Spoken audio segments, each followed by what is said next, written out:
मनीष जीवन एक अमूल्य सुजोग एवं एही जीवन को सार्थक करिबा पई किछि जीवनर सत्यता को जानिबा निहाती जरूरी। जड़े प्रकृत मनीष बा श्रेष्ठ चिंताधारार व्यक्ति जानिबा उचित एपरि किछि गुरुत्वपूर्ण सत्य। जीवनर मुख्य सत्य परिवर्तन ही संसारर नियम। एही संसार रे किछि भी स्थायी नुहे। सुख हेउ कि दुख समय सहित सबु किछि बदली जाए। तेणु कौनसी परिस्थिति रे भांगी न पड़ी धैर्य रखिबा उचित। कर्म ही प्रधान। मनीष तार भाग्य निजे गढ़ी थाए। आमर कर्म अनुसार ही हमकु फल मिली थाए।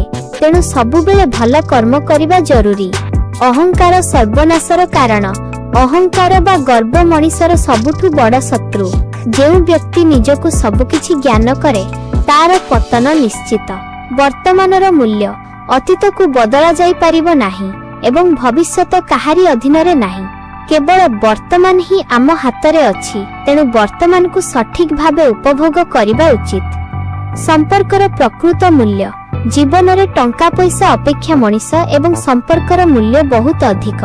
विपद समय रे निजर लोक माने ही काम को आसंती। जन्म एवं मृत्यु मध्य थिबा समय काल को जीवन कुहा जाए एवं एही समय को किपरि सुंदर और अर्थपूर्ण करा जिवो ताहा संपूर्ण भावे आम निज हातरे थाए। एही सत्य गुडी को हृदयंगम करिबा द्वारा मनीष जीवन रे मानसिक शांति एवं प्रकृत खुशी पाई थाए। आपणक मतरे जीवनर सबुठारु बड़ सत्य कोन?